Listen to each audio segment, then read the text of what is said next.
Hey everyone! Ever wondered why people who love spiders go crazy for the Gooty Sapphire tarantula? Well, let's dive in and find out. This amazing spider comes from the forests of southeastern India, and it's famous for its bright metallic blue color. It's like a shiny blue jewel. When light hits it, the blue gets even brighter. It's a really awesome sight if you love spiders. These spiders like to live high up in trees in little cozy holes.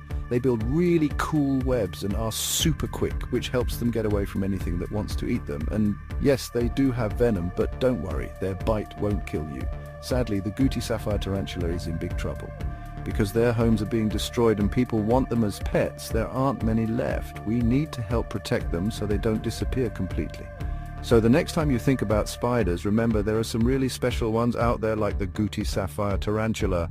They're like tiny, shiny treasures in nature.